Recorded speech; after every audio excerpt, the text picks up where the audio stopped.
आज हम स्टार्ट कर रहे हैं 10.5 बेनिफिट्स ऑफ मरीन बायोटेक्नोलॉजी। ठीक है, सो मरीन इटसेल्फ क्या है? मरीन बेसिकली है आपकी सी लाइफ के ऊपर के सी में जो आपके जो एनिमल्स रहते हैं। ठीक है, और बायोटेक्नोलॉजी हम लोग पढ़ते आ रहे हैं इस basically using organisms, specially micro organisms, जिससे हमें ना फिर बेनिफिट्स इनके गेन कर सकें for making different things and so on. So अब जो मरीन बायोटेक्नोलॉजी है उसमें आप बेसिकली सी लाइफ के जो एनिमल्स होते हैं, जैसे हम कहते हैं मरीन ऑर्गेनिजम्स। ठीक है, जो मरीन वाले जो हैं उनको हम यूज करते हैं within the field of biotechnology. So simply application of biotech to marine organisms. ठीक है, बस में आप पहले सबसे मरीन ऑर्गेनिजम्स को पढ़ते हो। ठीक है, सारे आपके सी लाइफ वाले जो होते हैं। दूसरा ये पढ़ते हो कि कंपाउंड्स कौन से प्रोड्यूस होते हैं and how do they benefit in marine ecosystems. So इसमें फॉर एग्जांपल आपके पास जो सी होता है, उसमें सीवीड्स होती हैं, कोरल लीव्स होते हैं स्पेशली। जैसे आपने फाइंडिंग नीमो देखी होगी, उसमें कोरल्स होते होंगे। लेट्स सी, अगर आपने फाइंडिंग नीमो की मूवी देखी है, उसमें आप देखते हैं ये काफ़ी ये पूरी सी लाइफ होती है, अलग अलग ये जानवर होते हैं। तो ये है ना काफ़ी वो होते हैं, डाइवर्स होते हैं, उसमें बहुत सारे किस्मात के ऑर्गेनिजम्स होते हैं। तो आप इनको टेक्निकली स्टडी करते हो, उनके यूजेस होते हैं, कौन से कंपाउंड्स वो प्रोड्यूस करते हैं, ये सारी चीज़ें आप पढ़ते हैं। ठीक है, एक तो ये साथ में हाँ, अभी जैसे मैंने आपको बताया उसमें काफ़ी बायोडाइवर्सिटी है, बहुत सारे ऑर्गेनिजम्स होते हैं, बहुत सारे माइक्रो ऑर्गेनिजम्स होते हैं। वो ऐसे ऐसे प्रोडक्ट्स प्रोड्यूस करते हैं जो हमारे लिए यूज़फुल होते हैं इन व्हाट फील्ड्स, जैसे मेडिसिन हो गया, एग्रीकल्चर हो गया, environmental production and energy sources. Medicine में जैसे दवाइयाँ हो गई, कोई से भी आपके ड्रग्स या फिर जो हेल्थ केयर की प्रोडक्ट्स होते हैं वो सारे इधर से आते हैं। एग्रीकल्चर में आपके जैसे फर्टिलाइज़र हो गए या कुछ हम जो लैब्स में ग्रो कर सकें, पर एनवायरमेंटल प्रोटेक्शन के लिए आ गई चीज़ें। ठीक है, और सबसे इम्पोर्टेंट बात, हमने इस चैप्टर की ग्रेन टेस्ट का जो प्रैक्टिस टेस्ट है उसका लिंक हमने डिस्क्रिप्शन में डाल दिया है। आप डिस्क्रिप्शन में जाकर ये ऊपर पहला लिंक है, प्रैक्टिस ग्रेन टेस्ट को यहाँ पे जाएं और सॉल्व करें और प्रैक्टिस करें। यहाँ से आपने अगर प्रैक्टिस कर ली, आपके एग्जाम्स के अंदर एमसीक्यूज के अंदर 100% मार्क्स गारंटेड है। उसके अलावा अगर आपको हमारे फ्री नोट्स चाहिए, lecture, guest papers, model papers चाहिए, तो इस पहली वाली लिंक पे क्लिक करके आप हमारे चैनल को ज्वाइन हो जाए और दूसरी वाली लिंक को क्लिक करके आप हमारा व्हाट्सएप ग्रुप है इम्पोर्टेंट प्रीमियम, उसको ज्वाइन हो जाएं। ठीक है, अगर आपको ट्यूशंस वगैरह के अंदर एनरोल होना है, कोई डाउट है, तो ये हमारा व्हाट्सएप नंबर, इस पर क्लिक करेंगे आप डायरेक्ट व्हाट्सएप पे चले जाएंगे और तमाम बुक्स के पीडीएफ इस वाले यहाँ पर आखिरी वाले आपके पास गिवन है। आप यहाँ से कोई भी बुक उठा सकते हैं, आपकी जो मर्जी चाहे, सारी की सारी क्लासेस का। इसके साथ साथ आपसे रिक्वेस्ट है, आप चैनल को सब्सक्राइब और वीडियो को लाइक भी करते हैं। तो अब मरीन बायोलॉजी में क्या क्या है? एक तो सबसे पहले discovery and development of new pharmaceutical drugs. तो ये बेसिकली दवाइयाँ हो गई कि अब जैसे फॉर एग्जांपल आपका जो मरीन फ्लोरा एंड फौना, ठीक है, ये दो ऐसी चीज़ें हैं जो यूज़ की जाती हैं कैंसर को सॉल्व करने के लिए। जैसे कैंसर हो गया, हेपेटाइटिस हो गया और ल्यूकीमिया हो गया। ठीक है, ल्यूकीमिया ब्लड से रिलेटेड है, हेपेटाइटिस इज एन एसटीडी और कैंसर अलग अलग किस्मात के होते हैं। तो ये है ना यूज़ किए जाते हैं ऐसे मरीन के एनिमल्स यूज़ करके। ठीक है, इसमें है ना ये कलर्ड इमेज नहीं है, बट जो मैंने आपको अभी फाइंडिंग नीमो की दिखाई थी ना, जैसे कोरल लीव्स होते हैं, ये वही सेम चीज़ है यहाँ पर। ठीक है, सो ये है। उसके अलावा आपके marine sponges, algae and bacteria, इसमें है ना अलग अलग किस्मात के है ना मेडिसिनल कंपाउंड्स होते हैं। ये ऐसे कंपाउंड्स प्रोड्यूस करते हैं जो हमारे दवाइयों में इन सब में काम आते हैं। फिर आप ये जो कंपाउंड्स होते हैं यूज़ करते हैं उनको बनाने के लिए एंटीबायोटिक्स जैसे जब आप बीमार हो जाते तो आप एंटीबायोटिक्स दवाइयाँ खाते हैं, तो वो वाली है ना ऐसे बनाते हैं आप। उसके अलावा एंटी इन्फ्लेमेटरी से मुराद ये होता है कि जब आपका पेट जलने लग जाता है ना, जब आपको एसिडिटी होती है, आपका पेट में दर्द होता है, तो वो है ना एसिड ज़्यादा होता है, आपके पेट में एसिड होता है। तो अगर आप कुछ चीज़ खा लेते हैं, तो वो है ना आपके पेट के लिए अगर या बॉडी के लिए अच्छी नहीं होती, तो है ना पेट आपको है ना ज़्यादा एसिड प्रोड्यूस करता है, उसकी वजह से आपको है ना थोड़ा सा दर्द भी होता है। ठीक है, ये हो गया। और साथ में एंटी कैंसर दवाइयाँ होती हैं, ड्रग्स होते हैं, ताकि कैंसर ना हो सके या कैंसर कम हो सके। तो ये भी है ना चीज़ें बनाई जाती हैं इन मरीन से। ठीक है, अब एक एग्जांपल दी है यहाँ पे, ड्रग ज़िकोनोटाइड। ठीक है, ये आया है वेनम से। वेनम क्या होता है? वेनम आपका होता है पॉइजन। जैसे सांप होता है, सांप सांप की जो दाल होते हैं बाप सो स्नेक ईट्स, ठीक है।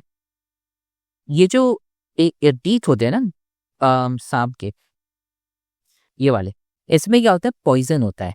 पॉइजन एज एन वेनम भी कहते हैं उसे, ठीक है।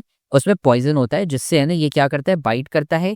तो वो है ना जिसको भी बाइट करता है उसके अंदर है ना वो पॉइजन आ जाता है और वेनम आ जाता है, जिससे बंदा पे बेहोश होने लग जाता है या मर जाता है।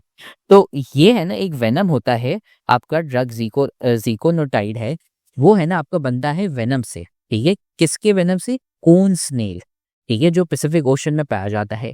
आप इसको ड्रग ज़ीगोनाइड को किस लिए यूज़ करते हो, क्रॉनिक सिवियर पेन के लिए। अगर आपको बहुत दर्द हो रहा हो तो आप ये ड्रग या फिर एंटीबायोटिक होती है ये आप लेते हैं ताकि है ना आपका दर्द खत्म हो जाए। एक तो ये फेडरल बोर्ड के एनुअल एग्जाम्स का डर है, लेकिन ये नहीं पता कि तैयारी कहाँ से करनी है। दूसरी बात ये नहीं पता कि एग्जाम के अंदर सवाल का जवाब लिखना कैसे है, कैसे सेंटेंसेस को फॉर्म करना है, कैसे हमें फुल के फुल मार्क्स मिले। तो भाई घबराने किस बात से, हमारी बैच इसी प्रॉब्लम को तो सॉल्व करने आई है। तो आप भी हमारे बच्चों की तरह 97.8 परसेंटेज ला सकते हो, 98.27 परसेंटेज ला सकते हो, फातिमा की तरह, अगली फातिमा आप बन सकते हो। आप 505 मार्क्स ले सकते हो आउट ऑफ 520। अच्छा जी, कैसे? हम आपको सिखाते हैं कि एग्जाम के अंदर लिखना कैसे होता है, ग्रैंड टेस्ट प्रोवाइड करते हैं। देखिए जी, हमारे पास है पाकिस्तान की one of the best faculty. आप कोई भी सब्जेक्ट लेना चाहें, आपका जो दिल करे, आप सारे सब्जेक्ट्स लें, सिर्फ और सिर्फ 3000 रुपये में पूरे साल में।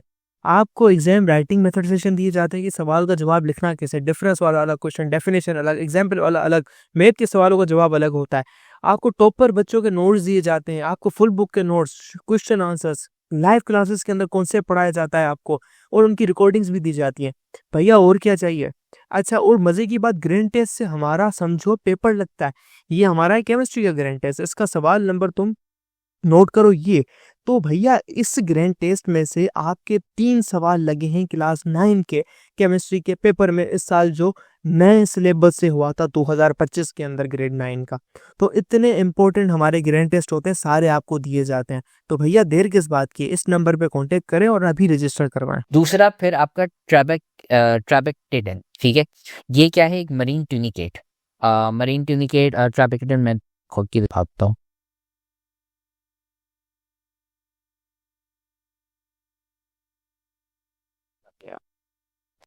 ये है ना ऐसे एक ड्रग होता है, ठीक है। ये दवाइयाँ होती हैं, ये आप यूज़ करते हो, ठीक है, किस चीज़ के लिए, कैंसर ट्रीट करने के लिए, ठीक है। तो एक तो ये हमारी एग्जाम्पल है। दूसरा फिर आगे आपका medicinal and cosmetic products for marine life. अब इसका क्या मतलब है, सबसे पहले मेडिसिनल प्रोडक्ट्स में अब हैं कि अगर आपको जैसे फॉर एग्जाम्पल वाइटामिन चाहिए, या फिर जैसे मरीन फिश में जो फिश और अलग होती हैं उसमें क्या होता है, fatty acids, omega 3 fatty acids होते हैं।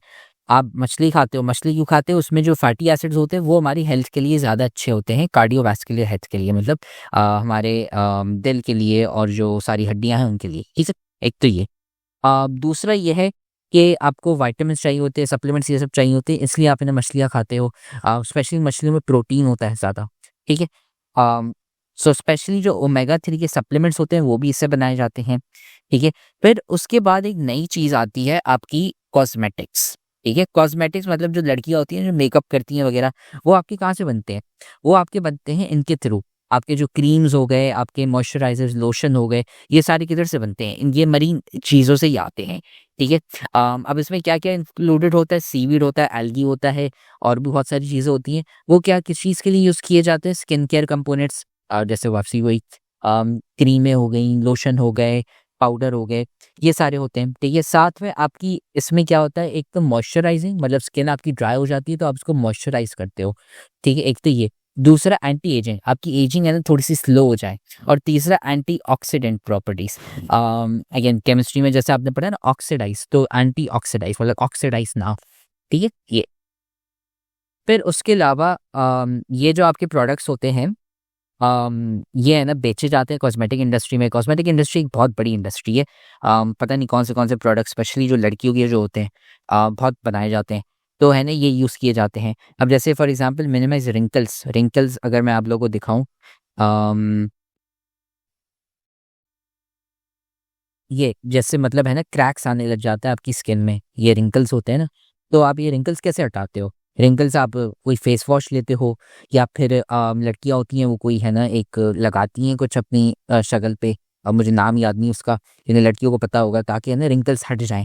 तो ये कहाँ से आती है, ये प्रोडक्ट्स कहाँ से बनते हैं? ये सारे आपके मरीन से जो मरीन लाइफ जो होते हैं ना, जैसे फिश हो गई, सीवीड हो गई, अलगाई होती है, ये यहाँ से बनते हैं। ठीक है, एक तो रिंकल्स खत्म करने के लिए, दूसरा स्किन को हाइड्रेट करने के लिए, मॉइस्चराइज करने के लिए, और तीसरा हो गया protection against UV light. UV light जैसे आपके सनस्क्रीन होते हैं ना, आप लगाते हैं ताकि सन का इतना इफेक्ट ना पड़े उसके लिए। ठीक है, फिर इसके अलावा यहाँ पे लिखा हुआ है एक आपका केमिकल है एक्सटेस एस्टेक्स एस्ट्राजेंटन। ठीक है, हाँ एस्ट्राजेंटन। ठीक है, ये आपका बनता है किससे? माइक्रो एल्गाई और श्रिम्प से। किसके लिए? आपकी है ना स्किन के अगर एलर्जी होती है तो आप ये इसको खाते हैं ताकि आपकी स्किन की एलर्जी खत्म हो जाए, और साथ में उसमें एंटी इन्फ्लेमेटरी रोल होता है। ठीक है, एक तो ये। फिर उसके अलावा वैक्सीन्स होती हैं, जैसे कोविड-19 वैक्सीन हो गई, पोलियो की वैक्सीन हो गई, ऐसी है ना कुछ वैक्सीन्स होती हैं जो आप बनाते हैं किससे? एक्वाकल्चर स्पीशीज़, वापसी जो आपके मरीन लाइफ जो होती है उसमें से। ठीक है, ये है ना आपको वायरसेस से बचाती है और है ना आपको सेहतमंद रखती है। ठीक है, ये हो गया। फिर आते हैं इम्प्रूव्ड एक्वा फीड फॉर्मुलेशन। ठीक है, अब इस पे आते हैं। अब इसका मतलब क्या है कि देखें, आपके पास अलग अलग फॉर्मुलेशंस होती हैं एक्वाकल्चर स्पीसीज की। ठीक है, एडवांस्ड एंड फीड फॉर्मुलेशंस। आप क्या करते हो कि सीवीड्स एंड एल्गाई, ठीक है, अब ये लेते हो। ठीक है, और उससे आप क्या बनाते हो कि अब जैसे फॉर एग्जांपल आप लोगों ने अगर देखा होगा, जियोग्राफी में आपने पढ़ा होगा फिश फार्मिंग का कॉन्सेप्ट, जियोग्राफी में, कि आपके स्पेशली जो इंटीरियर सिंध और पंजाब वाले जो साइड है, ऐसे तो नहीं दिखते, और पाकिस्तान में, लेकिन ये क्या करते हैं कि आप है ना थोड़े से पॉन्ड्स बनाते हो।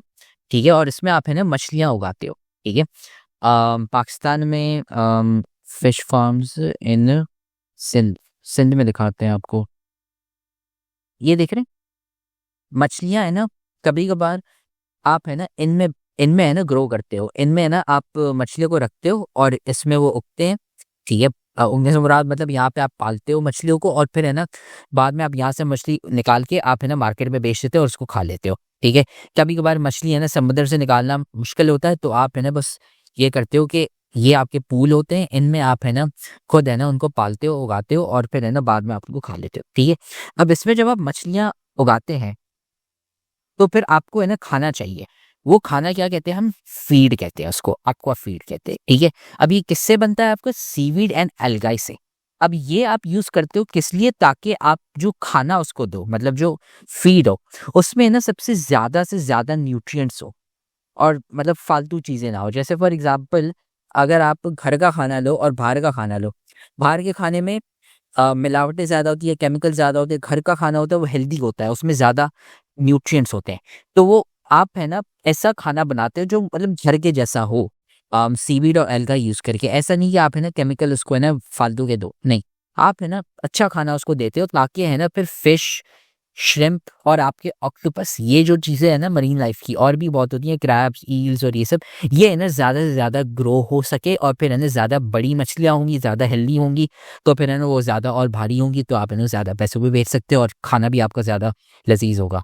ठीक है, तो ये होता है, आप है ना ऑप्टिमाइज करते हो growth of the delicious sea food. ठीक है, ये होगा, और आप मिनिमाइज करते हो साथ में एनवायरमेंटल डिजीज इम्पैक्ट्स। आप खाना अच्छा तब दोगे उसको, इसलिए दोगे ताकि वो बीमार कम हो। अगर आप उसको गंदा खाना दोगे तो वो तो बीमार हो जाएगा। ठीक है, सो ये होता है आपका एक्वाफीड फॉर्मुलेशन। फिर आ गया मरीन एंजाइम्स।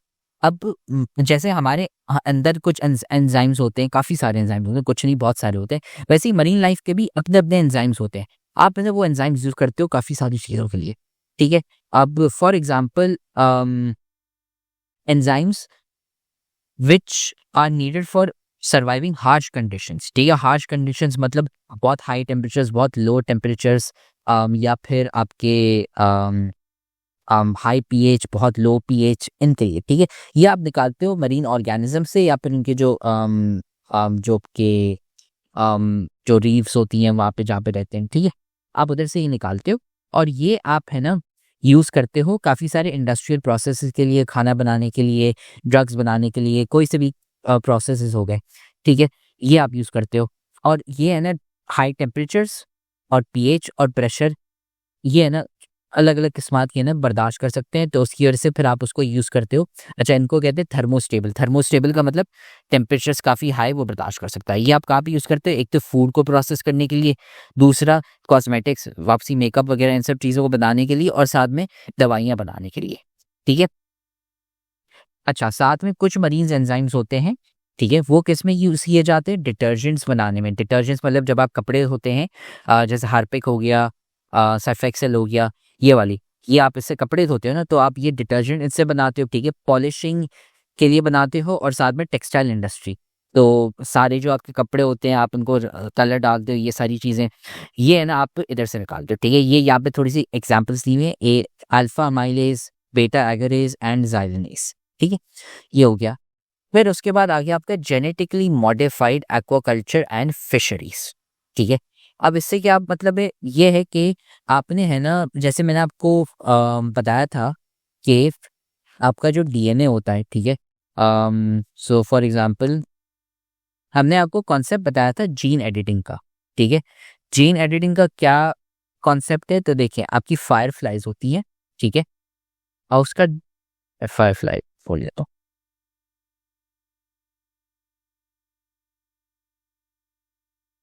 ये मैंने आपको कॉन्सेप्ट क्या बताया था कि फायरफ्लाइज होती हैं, फॉर एग्जांपल उनका डीएनए होता है, ठीक है। जैसे ये फायरफ्लाई होगी, ये वो होती हैं जो है ना रोशनी बनाती हैं अपने इधर से टेल से, और रात को आपने देखा होगा कि रोशनी आती है, वो रोशनी है ना फायरफ्लाई से आती है, ये अपनी है ना खुद की रोशनी बनाती है। अब इनके ये रोशनी कैसे बना पाती है? इनके डीएनए में लिखा हुआ है, ठीक है। जैसे इंसान का डीएनए होता है, वैसे ही हर जानवर का, हर हर लिविंग चीज का अपना डीएनए होता है। आप है ना उसमें से जाके एक जीन निकालते हो, तो फायरफ्लाई का जीन आपने निकाला, और वो आपने डाल दिया चूहे में, वो आपने चूहे में डाल दिया। अब आपका चूहा है ना ग्लो करने लग जाता है, वो भी है ना लाइट प्रोड्यूस करने लग जाता है, जैसे आपकी फायरफ्लाइज होती हैं, ठीक है। चूहे कैसे कर पाते हैं? क्योंकि आपने उसका जीन मॉडिफाई कर दिया, डीएनए उसका मॉडिफाई कर दिया, जिससे है ना वो खुद भी ग्लो करने लग सके, ठीक है। तो आप ये करते हैं कि मछलियाँ होती हैं ना, और साथ में जो आपका खाना भी होता है, और अलग-अलग जो ऑर्गेनिज़म्स हैं, आप उनको उनका डीएनए चेंज कर सकते हो, आप उनके जीन को मॉडिफ़ाई कर सकते हो। फिर उससे है ना वो अलग-अलग और चीज़ें कर सकती हैं। क्या हो सकता है? एक तो नंबर 1 कि वो बीमारियाँ अवॉइड कर सकती हैं, ठीक है? अगर आपने उसका डीएनए चेंज कर दिया और बोला कि ये स्ट्रॉन्ग कर दें हम, जिससे है ना ये बीमार ही ना हो सके, ऐसा प्रोटीन बनाएँ कि है ना वो बीमार ही ना हो। तो आपकी मछलियाँ फिर है ना हेल्दी रहेंगी, वो ज़्यादा ग्रो करेंगी, बीमार नहीं होंगी, एक तो ये, ठीक है। दूसरा आप है ना और क्या हो सकता है इसमें से? एक तो हाँ, हेल्थ एंड ग्रोथ हो गया, ठीक है, मछलियों की, कि है ना वो ज़्यादा और हेल्दी हो, और है ना ज़्यादा ग्रो कर सके, ठीक है। एक तो ये हो गया। दूसरा ये हो गया कि अगर यहाँ पे लिखा हुआ है exceptional adaptation to survive in diverse environments from deep sea hydrothermal vents to cold polar waters and corals. अब इसका मतलब क्या है कि आपकी जो मछलियाँ होती हैं ना, वो है ना एक एनवायरनमेंट के यूज्ड टू होती हैं। फॉर एग्जांपल जैसे आप ले लें, अगर आप पूरी ज़िंदगी भर आप रहे हैं पाकिस्तान में, और अगर मैं आपको उठा के अंटार्कटिका में डाल देता हूँ, आप तो वहाँ पे ठंड में रह नहीं पाएँगे ना। और अगर मैं लेट्स से आपको उठा के है ना दुबई के किसी है ना रेगिस्तान में फेंक देता हूँ, तो आप बोलेंगे बहुत गर्मी है, नहीं बर्दाश्त हो रही है हमसे। क्यों? क्योंकि आप पाकिस्तान की गर्मी से, या पाकिस्तान का जो वेदर है उसके यूज्ड टू हैं। अगर आप खुद दुबई में रहते हैं तो आप उसकी गर्मी के यूज्ड टू हैं। अगर आप कनाडा के है ना बहुत ऊपर वाले इलाकों में रहते हैं तो आप ठंड से यूज्ड टू हैं। कश्मीर साइड पे रहते हैं तो आप उसकी ठंड से यूज्ड टू हैं, ठीक है। तो आप है ना एक मौसम के है ना यूज्ड टू होते हैं, पर बाकी दूसरी जगह पे आपने रहना होता है ताकि आप उसके यूज्ड टू हो जाएँ। आप है ना डीएनए चेंज कर लें मछलियों का, फिर है ना वो गर्म से गर्म एनवायरनमेंट और साथ में ठंडे से ठंडे एनवायरनमेंट पे भी रह पाएँगी, दोनों में, ठीक है? ये है ना डीएनए चेंज करने का फ़ायदा होता है, ताकि वो ना और ज़्यादा लाइफ तक ताकि हम ज़्यादा और रह सकें, और सच एक्सट्रीम कंडीशंस होती हैं ना, बहुत ज़्यादा गर्मी, बहुत ज़्यादा ठंड, बहुत ज़्यादा पीएच, बहुत कम पीएच, उन भी एनवायरनमेंट्स में ना वो रह सके, ताकि है ना वो मरे नहीं, ठीक है? और रह सके ज़्यादा टाइम के लिए। ये हो गया। फिर है हमारा बायोफ्यूल्स फ्रॉम मरीन एल्गाई। ठीक है। बायोफ्यूल्स, अब हमने क्लास 9 फिजिक्स में पढ़ा था बायोफ्यूल्स आपके क्या होते हैं। बायोफ्यूल्स आपके बेसिकली जैसे पौधे हो गए और लकड़ियाँ हो गई, आप इनको लेते हो, इनको है ना आप कन्वर्ट करते हो इनटू इथेनॉल, बायोफ्यूल, इन चीज़ों में, ताकि फिर आप उसको है ना बर्न करके आप है ना पेट्रोल बना सको अपना खुद का। ठीक है।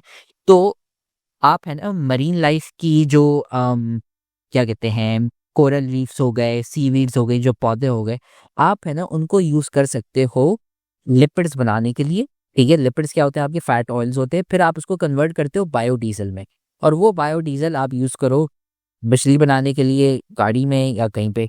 ठीक है। ये हो गया। अब मरीन एल्गाई जो आपकी होते हैं ना, वो यूज़ किए जाते हैं बायोफ्यूल्स बनाने के लिए। और भी चीज़ें यूज़ की जाती हैं जैसे सीवीड हो गए ये सब, लेकिन चलें आपकी किताब में मरीन एल्गाई लिखा हुआ है। अब ये एल्गाई जो है, आप इसको है ना ग्रो करते हो किसमें, सॉल्टी वाटर में सबसे पहले। ठीक है। उसको है ना सॉल्ट चाहिए ही चाहिए। ठीक है। आप ये यूज़ करते हो और फिर उससे है ना फिर आप बायोफ्यूल बनाते हो, और वो रिन्यूएबल एनर्जी सोर्स होता है जैसे हमने लिखा हुआ है। ठीक है। ये हो गया। फिर हमारा कॉन्सेप्ट है बायो रेमेडिएशन। बायो रेमेडिएशन हमारा 10.6 का कॉन्सेप्ट है नेक्स्ट। ठीक है। तो वो उसमें है ना कवर होगा। ठीक है। सो ये हमारा 10.5 है मरीन बायोलॉजी से रिलेटेड। ठीक है।